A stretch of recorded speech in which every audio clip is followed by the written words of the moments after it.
Praise the Lord, hallelujah.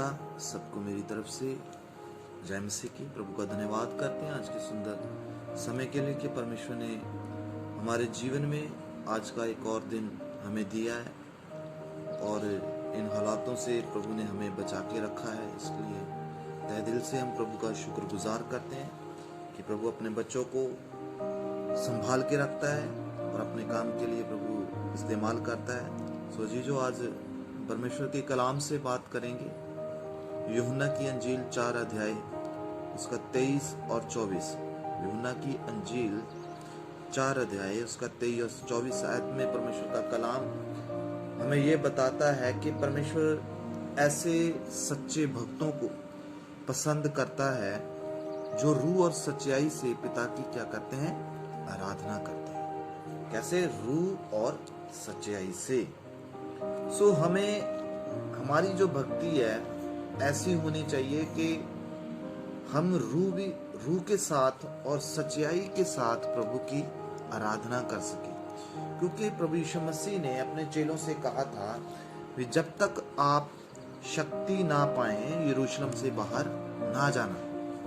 क्योंकि यरूशलेम के बाहर खुदावंद जानता था कि इनके ऊपर बहुत सी कष्ट आने वाले हैं, बहुत सी शैतान की शक्तियों से इनको सामना करना पड़ेगा।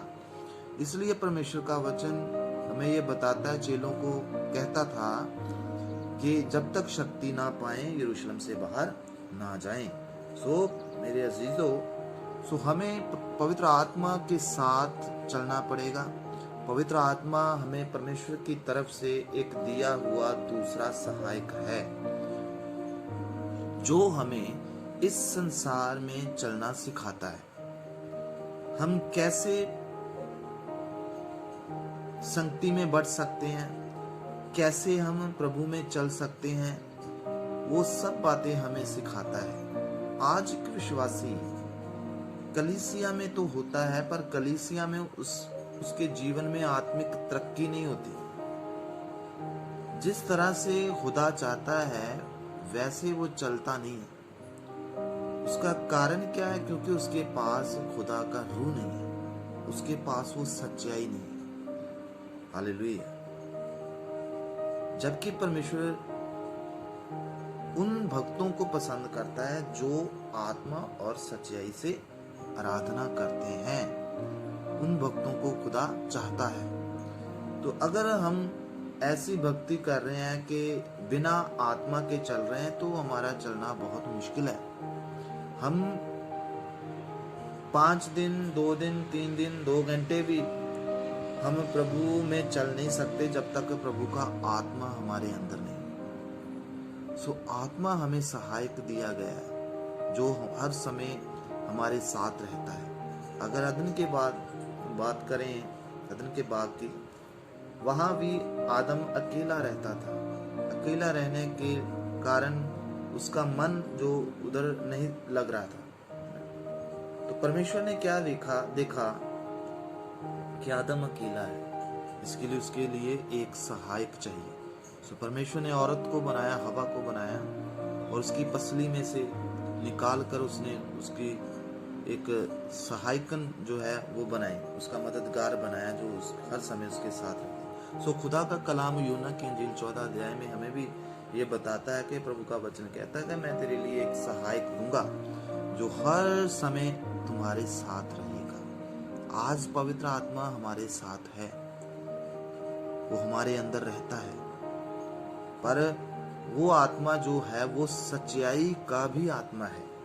जिसके अंदर खुदा का रूह काम करता है उसके अंदर सच्चाई काम करती है। आज हम खुदा का पाक रूह पाने के बाद भी हमारे अंदर सच्चाई नहीं है तो हमें चेक करना पड़ेगा कि हमारे अंदर कौन सा आत्मा काम कर रहा है। क्योंकि अगर हम 2 कुरिन्थियों 11 अध्याय उसका 4 वचन पढ़ेंगे तो वहां लिखा है दूसरा यीशु, दूसरा आत्मा और दूसरी खुशखबरी का पैगाम।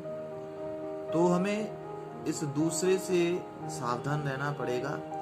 अगर प्रभु का पवित्र आत्मा हमारे अंदर है तो हमारे अंदर सच्चाई भी होगी।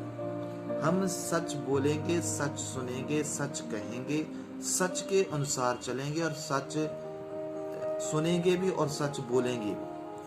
अगर हमारे अंदर सच नहीं है तो हमें चेक करना पड़ेगा कि हमारे अंदर कौन सा आत्मा काम कर रहा है। अगर पवित्र आत्मा हमारे अंदर है तो हमारे अंदर सच होगा, हमारे अंदर सच्चाई होगी। क्योंकि ऐसे भक्तों को परमेश्वर क्या करता है, पसंद करता है, जो रूह और सच्चाई से पिता की आराधना करते हैं। तो हमारी आराधना आत्मा से भी होनी चाहिए और सच्चाई से भी होनी चाहिए। जैसे खुदा के कलाम में लिखा है कि जो एक पेड़ है वो अपने फलों से पहचाना जाता है। आत्मा की पहचान भी हमारे फलों से ही होगी। जैसे गलातियां का खत 5 अध्याय उसके 22 वचन में लिखा है, आत्मा के 9 फल, प्रेम, आनंद, शांति, धीरज, दयालगी, भलाई, वफादारी, नरमाई और संयम। ये आत्मा के 9 फल, ये एक सच्चाई है जिसके अंदर खुदा का रूह काम करता है, उसके अंदर ये सच काम करता है, उसके अंदर ये 9 फल नजर आएंगे। हालेलुया। आज बहुत से लोग सिर्फ चर्च में जाकर 2 घंटे की आराधना को बोलते हैं कि मैंने रूह और सच्चाई से आराधना की। जब वो चर्च से बाहर निकलते हैं तो बाद में ना तो उनमें रूह काम करता है और ना उनमें सच्चाई काम करती है। आज एक विश्वासी कलीसिया में अच्छे ढंग से चल क्यों नहीं पाता, क्यों नहीं चल रहा?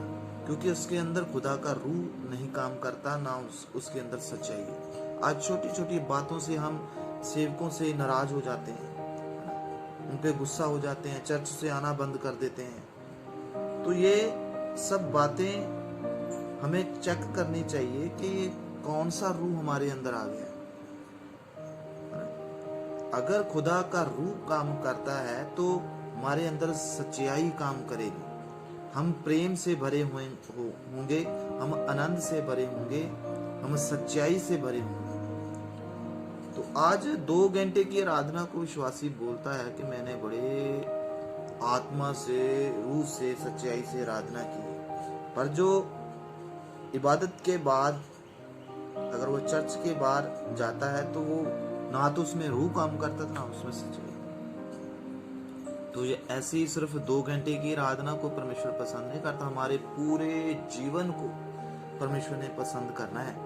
तो हमारे 2 घंटे की आराधना नहीं, हमारा पूरे हफ्ते का, हमारा पूरा जीवन जो है वो भी एक आराधना है। जब हम आत्मा और सच्चाई से प्रभु की आराधना करेंगे तो वो आराधना हमारा पिता जो है, हमारा परमेश्वर जो है वो पसंद करेगा।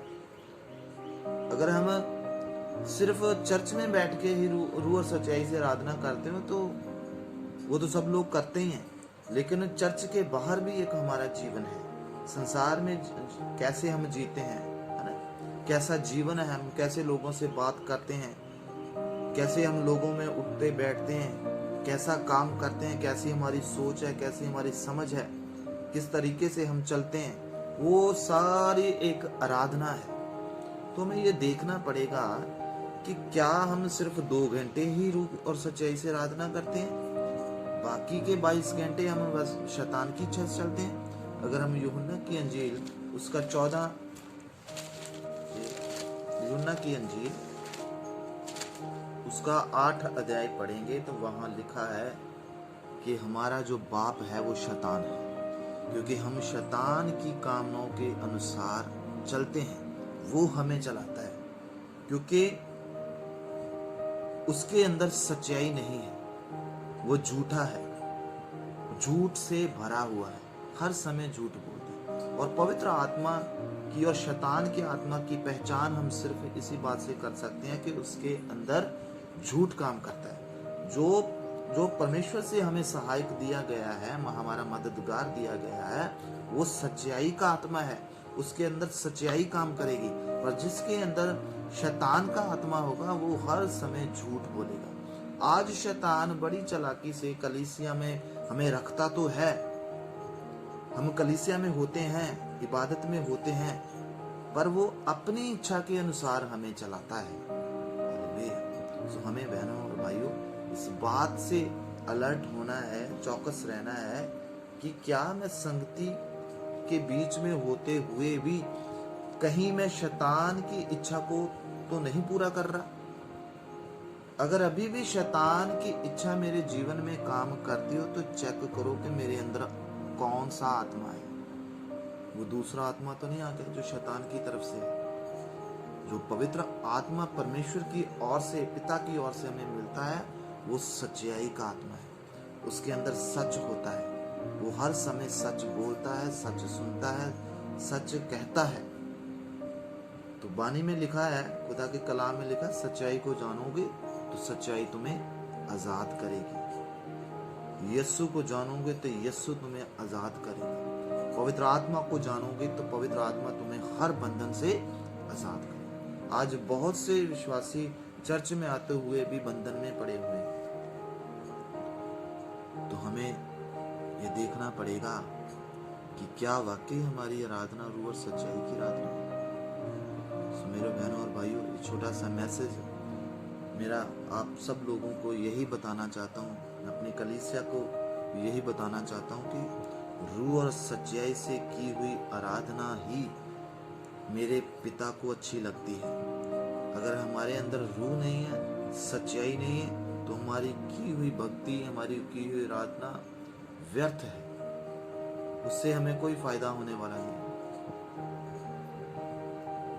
क्योंकि भक्ति में लाभ तो है, पर अगर भक्ति परमेश्वर की इच्छा के अनुसार की जाए, जो भक्ति उसे पसंद आए, वो ही भक्ति फायदे की भक्ति होगी।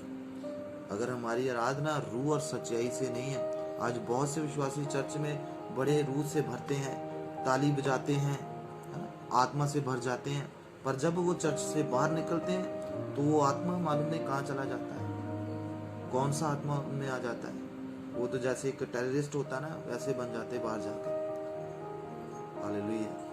हर एक का नाश करना चाहते हैं। मैं उसको गाली दूंगा, मैं उसको ऐसे गलत बोलूंगा, मैं उसको गले से पकड़ लूंगा, उससे झगड़ा करूंगा, उससे ऐसे बोलूंगा।